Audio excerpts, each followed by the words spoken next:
So what's up, everyone? Welcome back to Unconventional Money Moves. Today, sponsored by The Boy That Picked Up a Penny. I decided to write a kid's book, and I'm going to tell you about it. So if you have a kid, you listen to this, go pick it up. Let's teach your kids about some money.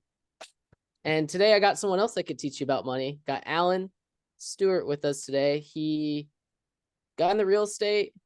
I believe he started by himself. Now he is approaching 400 million in revenue, has a bunch of people working for him, and he's going to share his journey, his story on what's going on, and perhaps maybe provide some insight on what's going on with interest rates being crazy and how that's going to shape up real estate moving forward. So happy to have Alan on.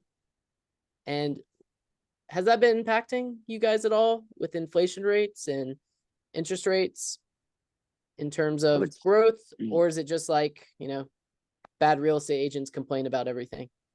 Yeah, I would say that's a great question. I'd say bad real estate agents do complain about everything. It's not just isolated to real estate agents, just like people with negative mindset complain about everything. But also I think in a declining economy, the name of the game isn't growth, it's sustainability or retention or staying where you're at. Because if the market's going down 30% and you're staying same revenue year over year, then you're actually increasing your revenue by 30%, relatively speaking to your competitors. Even if you go down 10%, you're still 20% higher than your competitors. So it's really just subjective. And I think that a lot of people don't look outside of their own personal situation, kind of see what the average is going on and compare themselves to the average. So, but yeah, no, we're doing great. I mean, we're barely down. We're actually growing, sustaining, and everybody else is down around 35% year to date or 12-month rolling. And that puts us in a great position for when the market upticks, because that's where explosive growth will come from. For sure. And your real estate company, based on what I saw, are you guys doing just selling? I know you were flipping houses a little bit. Could you shed some light on that, please? Yeah, no, it's great. So my real estate company, I started in a basement. It was just myself and a partner. Over the last 7 years, we've been able to grow to 96 agents in 6 locations in Connecticut and New York. I've done that through technology, growth, and leverage, system strategies and skills.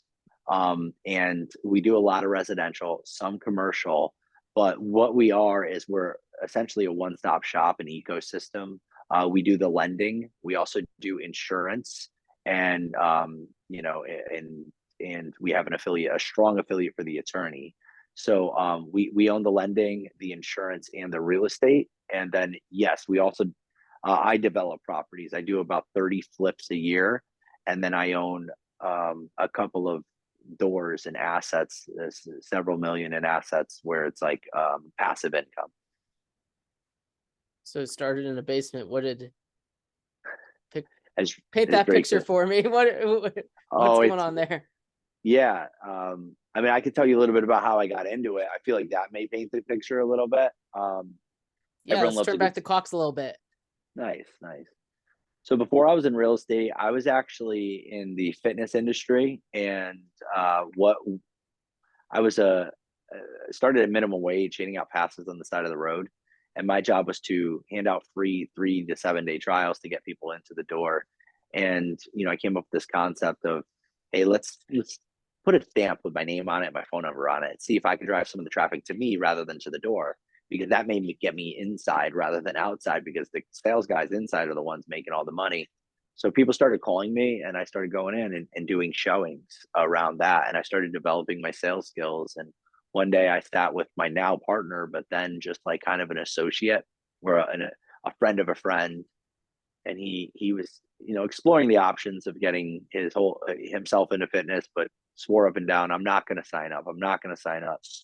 And what ended up happening was he left. His whole family had a membership, and he called me about a week later, and he was in mortgages, and he said, hey, I don't know how you did it, but you did it, and I need you to come work for me.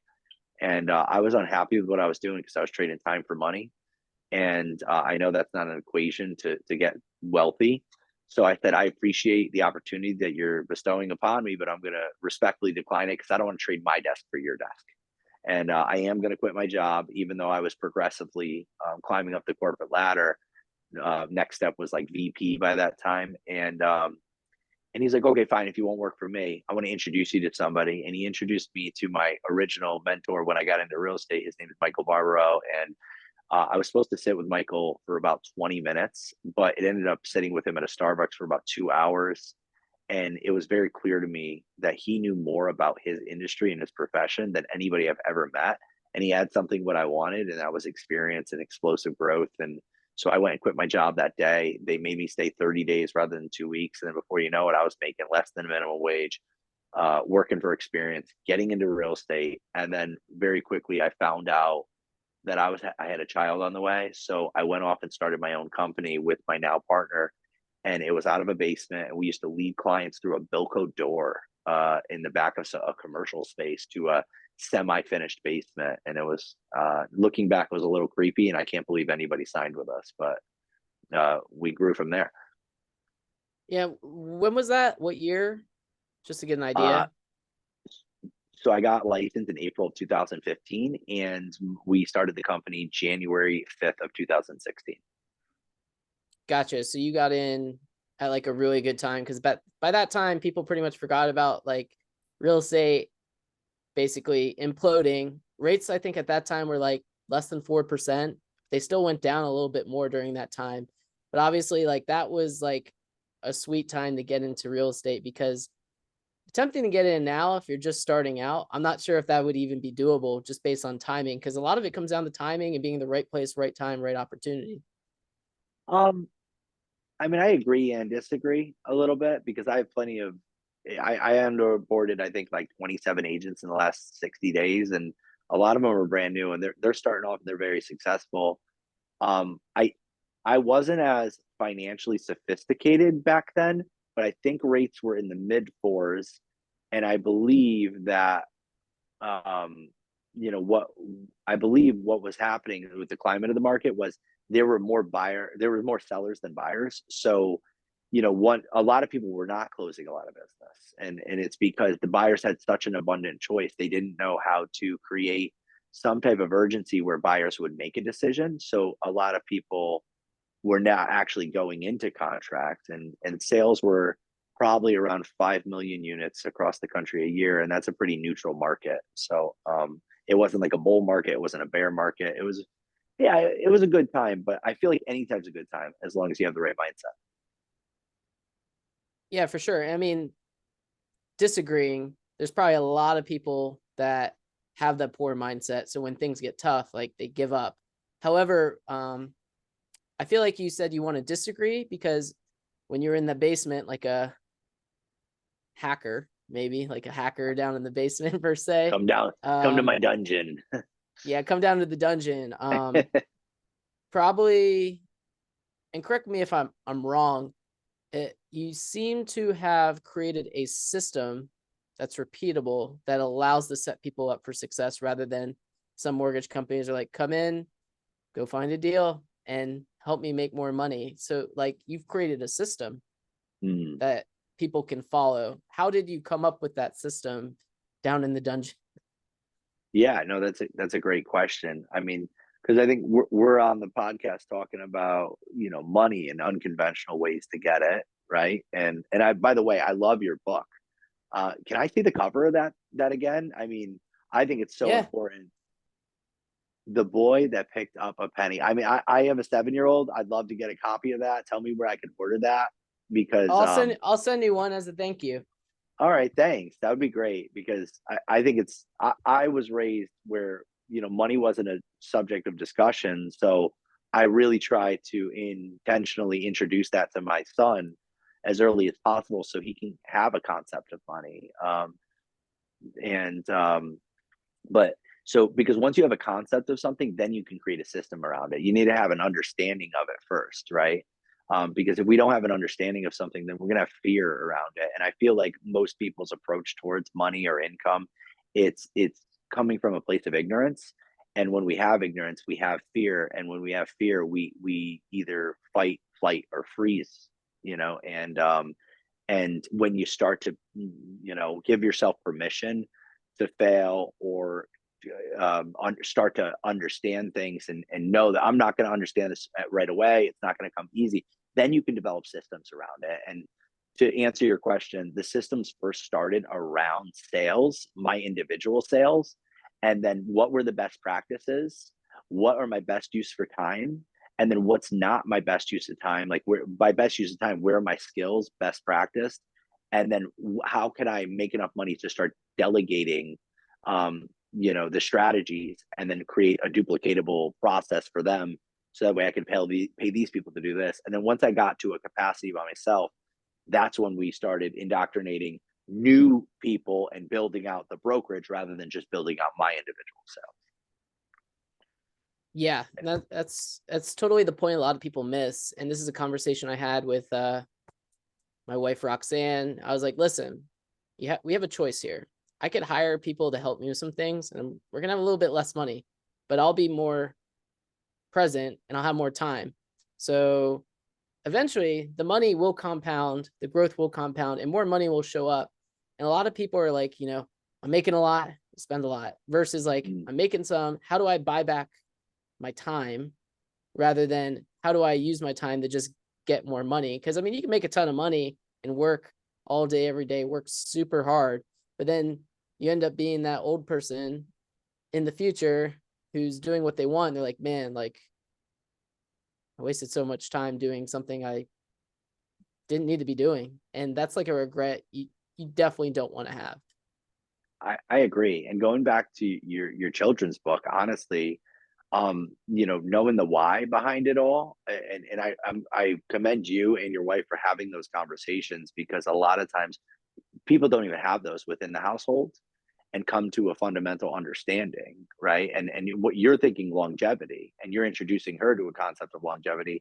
And going back again to your children's book, like when I grew up, my father wasn't around. So a big reason why I wanted substantial income is because I wanted to provide my lineage a better future than what I had. I didn't want them coming home and having the lights off or the heat off and having that uncertainty. So what did I do? I went out and I started working a lot. And although it was a commission-based job, I was trading a lot of time for money. And the revenue was there, right? But then, my son was turning 2 or 3, and all of a sudden I come home one day and he's like, Daddy, I never see you. And the purpose of business is to fund a perfect life.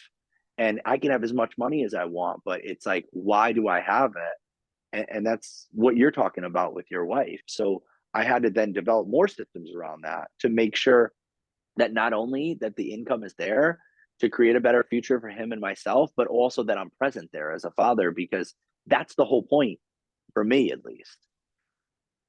Yeah. And I mean, right now, like our company's still growing. We're attempting to scale through people, which is difficult. But you start small. You just like, hey, like what's one task I could take off my plate? And then you buy someone for $10, $15 an hour, you take one task off your plate, then 2, 3, 4, 5. And that way you can remain present during those times. Cause like I was gone for 5 days. I came back and like, I was like, man, my baby's way bigger just in 5 days. And she's like making all these different noises. I'm like, this ain't even the same baby. So it's like crazy. Cause like time is always moving and there's nothing you can do about it except figure out ways how to get your time back. And sometimes you have to like look yourself in the mirror. It's like, do I want the money or do I want the time? Which one do you value more? A lot of people I meet take the money. I'd rather have the time. And that's just because I understand compound interest. Like most people make all of their money after like 50, 60 years old. Like once you gain a lot of assets, compound interest is very simple. And that's a lot of things like people I think are missing nowadays. They're like, yeah, I just want to make a bunch of money, like go sell cars, but then you're at the dealership 18 hours a day. Yeah. Like I think it was that. That's not a life. That's not a life I'd envy. I know. I think it was Albert Einstein that said the eighth wonder of the world is compounding interest. So, yeah. Supposedly said that. I don't know if he did or not, but yeah. That's what the internet says at least. And that's the thing. You never know what you can, you never know what's true or not, but either way, whether he says it or not, it's definitely a good quote. It definitely is. And it's something people don't understand. Like people want the quick hit. Like, hey, like I want to go sell, maybe in your market, I want to sell like $1 million plus houses, get a 30 grand commission check.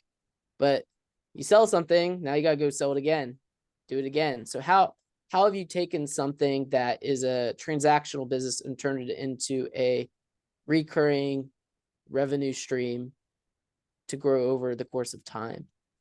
Yeah, that's a great question. Thanks for that. So I think that before I actually even go into the actually implementatable process of it, we were talking about understanding, like the concept of it. And because, I think that we need to understand money. We need to understand, why we want it first fundamentally, because if we don't have the why, then we won't have the motivation to actually implement any of the, system strategies or learn the skills that we need to grow it. Because it's like the gas in the tank. So I think, going back and before me creating my own systems or me understanding money for myself, I would just go back and understand the history of it, understanding who are other peoples that place systems in play and how do they revolutionize their industries, or what is the fundamental concept of money and how has it evolved over time. And once I understand that, then I'm more likely to implement those either systems or that concept of money into my life, because there's intention in this world. We all wake up with good intention. We all want to be the top 1%, but there's only 1% that's the 1%, because they're unwilling to do what the other 99% aren't. And so outside of intention, there's action. And many people, those two things don't align. And when your intentions and your actions are not aligning, it doesn't matter how good your systems are, because you will never implement them. And if you have no implementation, then there is no scalability. So really quickly, to just give you a specific example of what I'm talking about, I studied, the Industrial Revolution, and looking at people like Henry Ford and the Henry Ford approach. I mean, he wasn't the first man to create a car. A lot of people think that the Model T was the first car, but no, it was the first assembly line approach, where he said, hey, you're really good at installing a motor, and you're really good at installing a muffler, and you're really good at installing a steering wheel. This is all you're going to do every day. And I'm actually going to pay you more money to do it than any of my competitors, so you won't leave. So he's losing the money up front, but he knew that if it gets put in a specific order and someone specializes in that role, that it's way more scalable. And that's how he grew his empire. And that's what we're talking about. We're talking about systems and delegation. The system comes first, because if he didn't have the assembly line in the correct order first, then he couldn't delegate to the certain individuals who were good at their job. So just understanding those fundamentals in the beginning, then once we understand the fundamental principle of it, then we can start to analyze our particular business and say, okay, well, I'm not in the car industry, but how does a real estate transaction or an insurance transaction or even a renovation transaction, what's the fundamental process and system of it?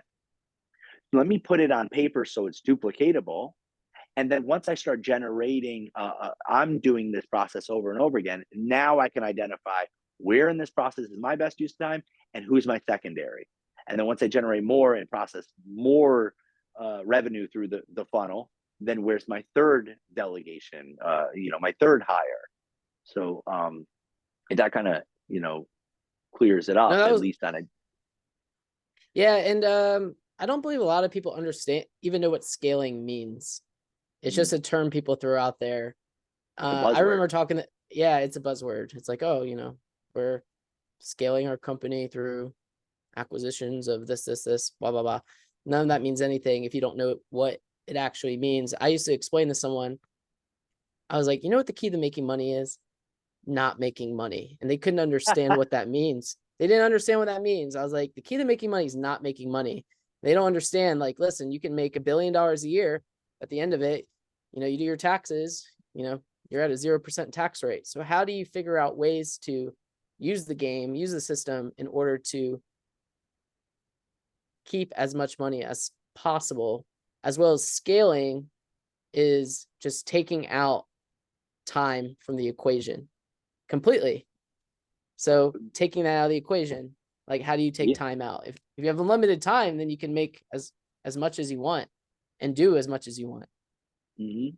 And well, I want to endorse what you're saying. It's funny that you say that, because early in my career, my current partner, Thomas Bepko, He had a very, very similar saying. He said, Alan, do you want to become rich? You know, the fastest way? I said, no. What's the fastest way? He said, be broke. It's the quickest way to money, not having it. And it's fundamentally exactly what you're saying.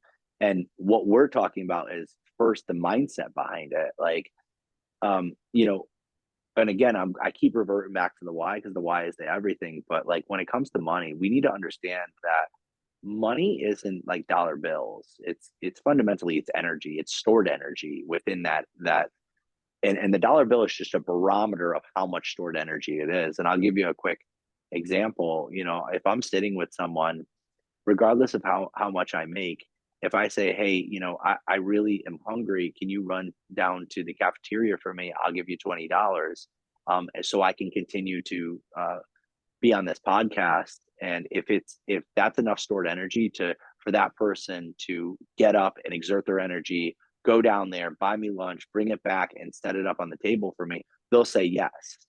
And so I'm handing over stored energy for them to exert energy. So once I understand that concept, then I also understand the concept of negotiation for delegation, because they will first base their worth off of time, trading time for money. Okay, it's going to take me 10 minutes to get down there, but really we're not trading time for money. We're trading energy for money. But once they break through that revolution, then they're going to start to say, well, if I could park my time rather than getting you the food, but like doing something else, then, you know, no, it's not worth it for me. So having that concept about it, but then also just in closing, you know, understanding the progression of getting to the point where we can implement systems, because systems cost money, whether it's technology or leveraging it through another person. That's, you know, like or it's buying the folders that you're going to put the checklist on, right? So we need to understand that there's levels to being able to implement systems, and that's first we need to learn how to make the money, right? Because we got to drive revenue to a business. Majority of businesses fail because they don't drive enough revenue to it, you know, because their expenses go up and they don't have enough revenue to do that. Then once we make money, we need to learn how to manage it, and that's expenses, not paying the government, taxes, retaining it, right? And leveraging through technology rather than people, because it's more scalable and cheaper. And then the third part of it is getting to substantial wealth, that compound growth we're talking about, is how do we multiply the money?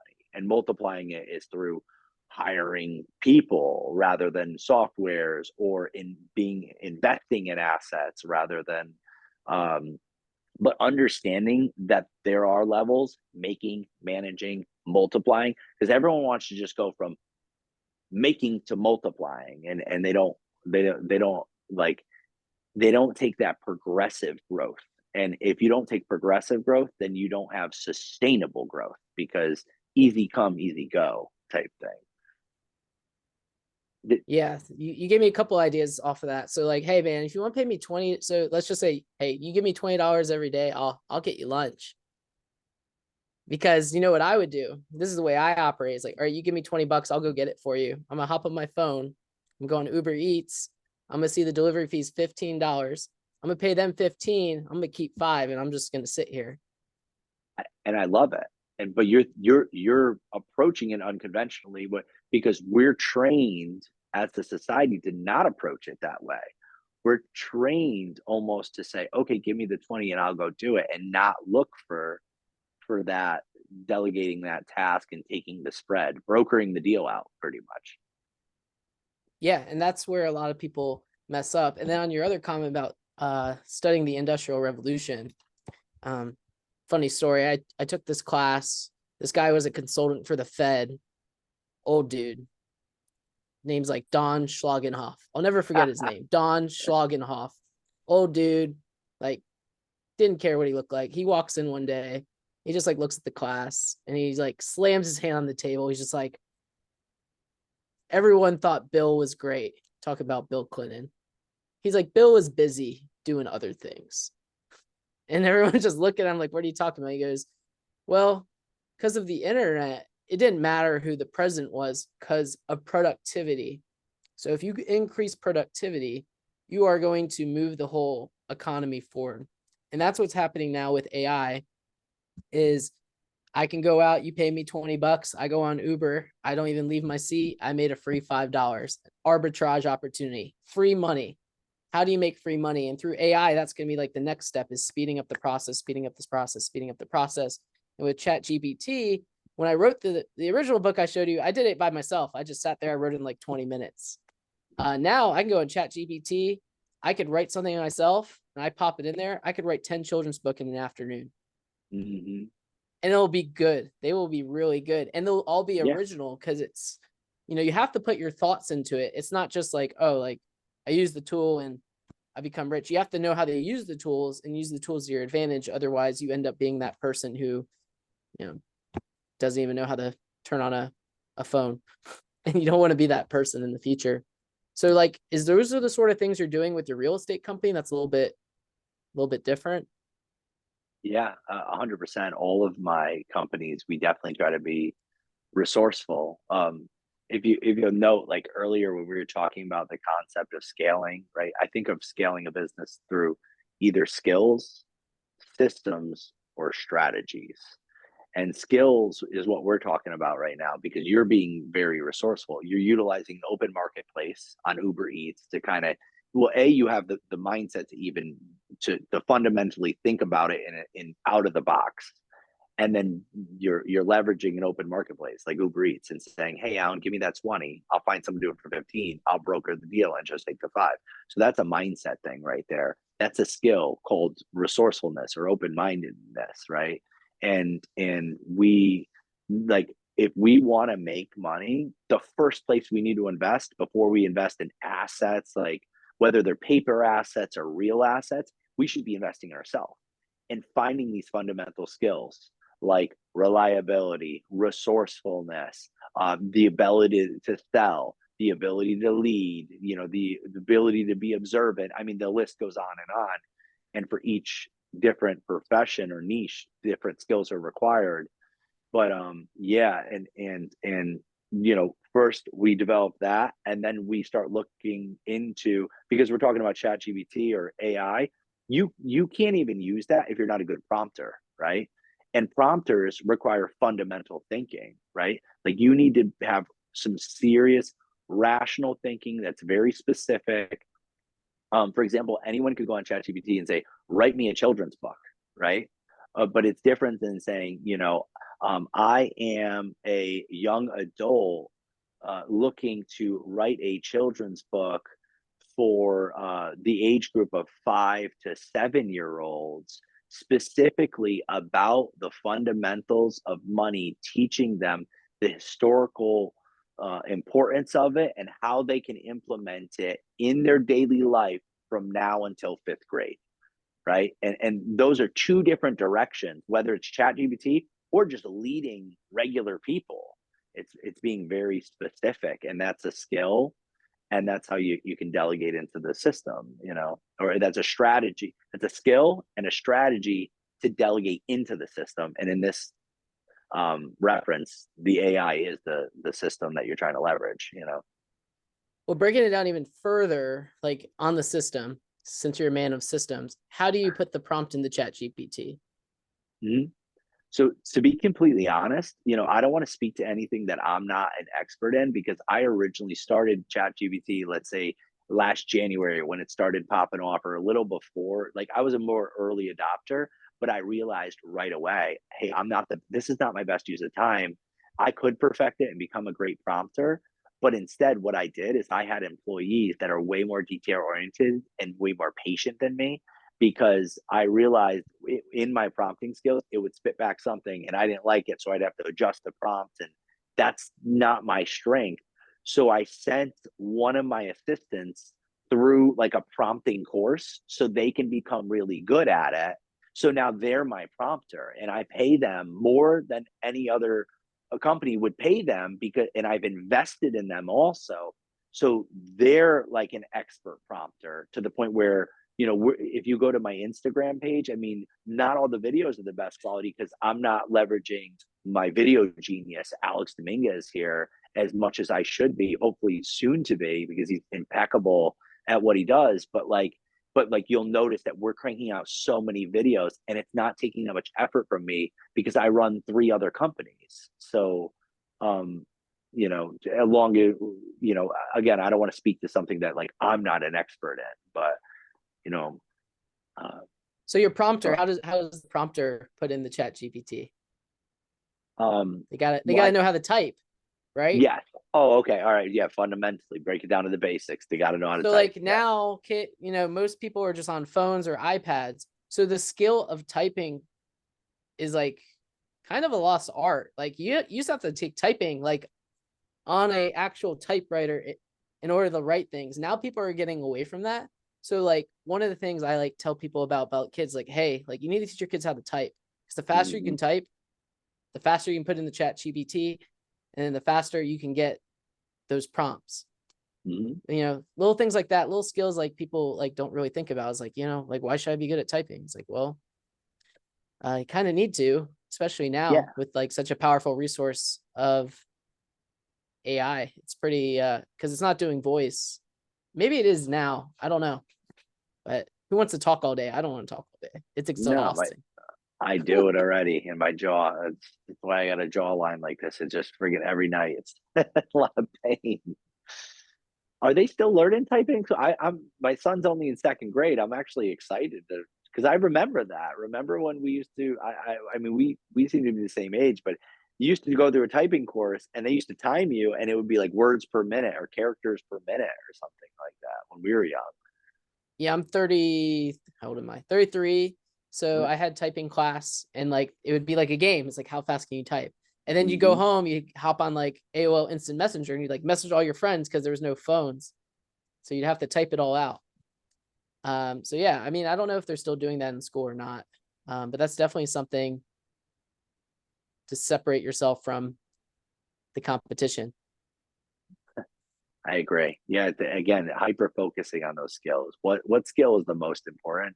And is it most important for me to learn, or is it once you get to the point where you can delegate, and where you have the mindset to want to delegate and lose in the short run, gain in the long run, and then also just saying, "Hey, is this skill what's best for me?" I feel like a lot of leaders, they're afraid to pump or spill into their like employees that they delegate to because they're it's like out of fear and scarcity, and it's the same concept around money. They don't come from a place of abundance, and they say, well, if this person becomes too good, then I have to pay them more, or they'll leave me for a bigger corporation, or and that's not it's actually the opposite of that. But like, you know, we should be coming from a place of abundance, and identifying those fundamental skills that you're talking about, identifying if we're the people that do we need to know the skills, or do we just need to know enough to be dangerous so we can have an educated conversation around it with those who specialize in it, and then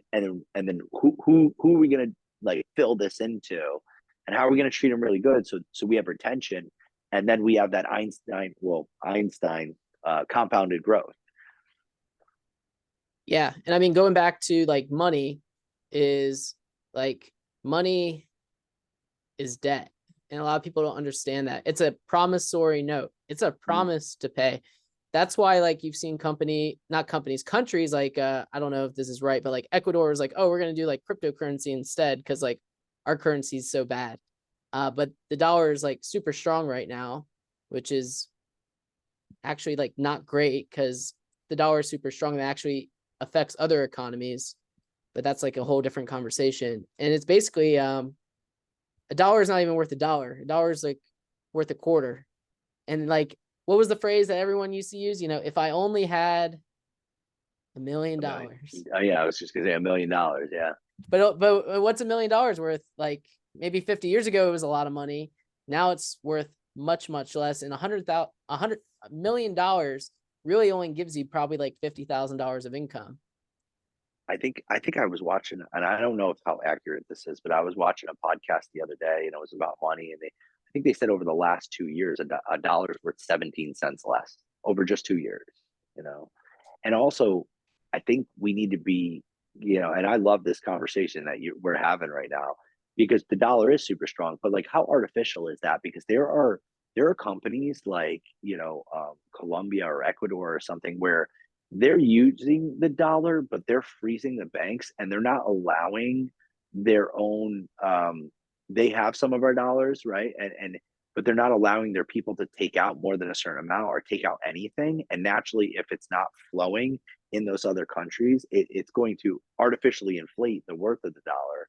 When we know we just printed a couple trillion, so how much of this is real, and we don't even know because I don't want to get into conspiracies or anything, but we can't even trust what we read online, like the information. It's just like, going back into ChatGPT, it's like it's dangerous to even have that thing spit out information to us because all it's doing is collecting and aggregating a mass amount of data. But how much of that data is actually true, and how much of it are opinion pieces that people are just posting consistently online? It's like who has the loudest voice is winning rather than who is right.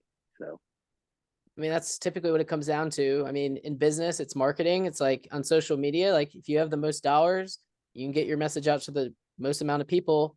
Something interesting I have been doing is I've been rereading all the Warren Buffett letters, and like something interesting that he wrote was inflation is man-made. Perhaps it could be man-mastered. Because I mean, it's all just artificial anyway. Like it's not like a real thing. It's just something that like we created.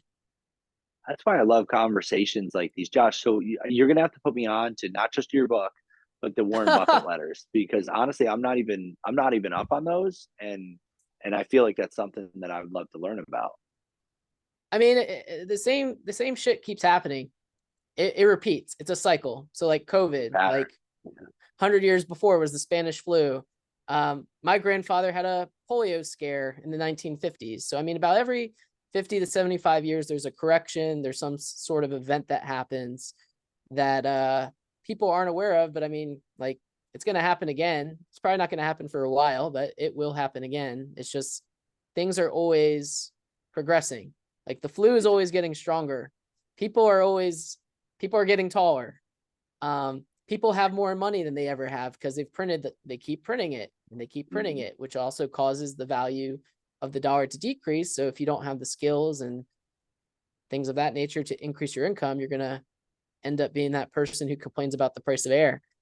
Yeah. Oh, yeah. Or if you don't have the skills to manage it and keep it, because you could make it and not keep it, like we were talking about, and then you don't have the skills to multiply it, then all of a sudden that income gap, um, keeps getting bigger and bigger and bigger because they could, for example, I mean, they printed $3 trillion in the last couple, or maybe even north of that now, but and they pumped that into the economy, and fundamentally all that money ended up where it was before they pumped it into the economy because certain people have certain skills, and it starts getting disseminated down here, and everyone down here is grateful because you gave them money.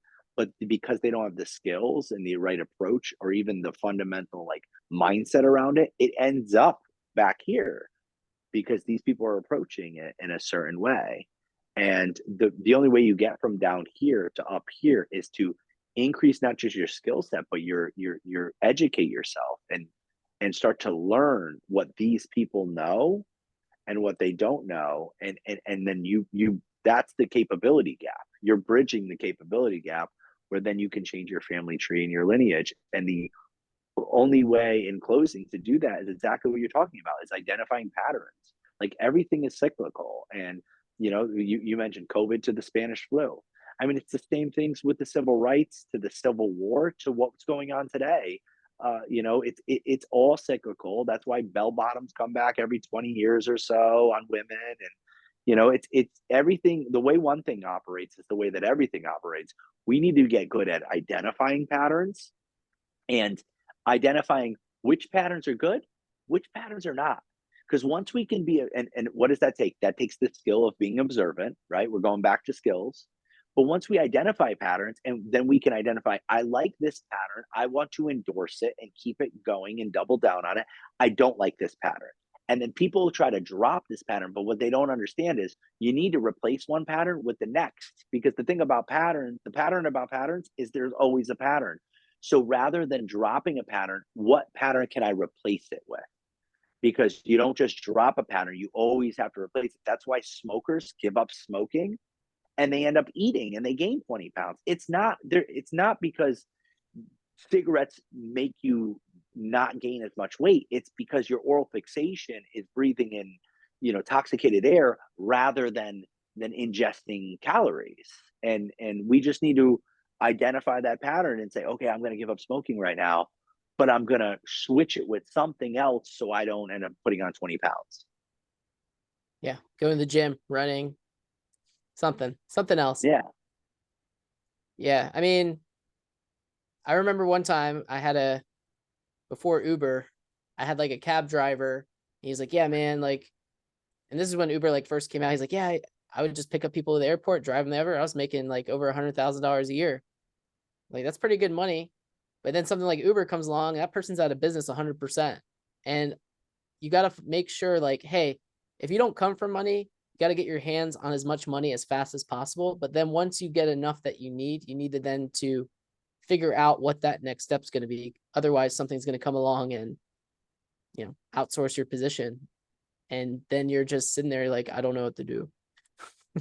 I agree with what you're saying. And going back to the quote that and I'm going to paraphrase it, but you said, the quickest way to make money is not have any, I think it was. And, if we think about that, like, why does that fundamentally work? Because, you hear old sayings and some are good and some are not, right? Like you said, I wish I had $1 million, right?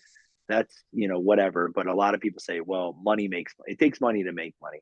I don't believe that. I think that the reason why the quickest way to make money is to be broke is because it takes courage to make money in the beginning, right? It's being willing to approach things in different ways, right? And that takes courage, to go against the grain, to think against the grain. And when I mean the grain, it doesn't mean no one else is thinking that way, no one else is approaching it that way. It just means that, like, majority of people are doing it in this bubble, and we're going to operate out here because that's where the magic happens. But that takes a lot of courage. And for that, so going back to your cab driver reference, like, Yeah. If he was great at identifying patterns and saying, hey, the writing's on the wall, it's going in this direction, and they're gaining slowly market share, and rather than being ignorant and saying it's never going to change, cabs have been here for hundreds of years, but saying, okay, I'm identifying a pattern here, what can I do? I could do this, this, this, and this. Okay, do I have the courage to do this, this, this, and this? And he could have capitalized. He could have pivoted, went into a different industry, or became that Uber driver, or insert here. Whatever his next move is, but it takes that courage. Yeah. I mean, you got to adapt over time. You just can't keep doing the same. You can do the same thing for a period of time, but eventually you got to adjust it. And that typically requires having to take a step back and doing worse. But most people aren't willing to do worse in order to get past where they currently are, which is tough for a lot of people to do. But I appreciate being on. I feel like that's a good place to just drop some bombs on there. I know you're on Instagram. Are you doing anything outside, like people are going to be going to? Just find you on Instagram. I know you're running businesses. I don't know if you're doing anything else that looking to grow your social network at all. I am, and I appreciate you giving me the opportunity to talk about that before we close out. So, typically, if you follow me on any of the social media platforms, I'll inform you of what I'm doing. I do events, several times a year, and those events are right now mainly in Connecticut. And we throw them, either at one of my business locations or at neutral places like associations. I am writing a book right now, which I'm super excited. Congratulations on your book again. I can't wait to get it and get my kid like reading it. I've been reading him some pretty sophisticated material, and I'm looking forward to reading him your book.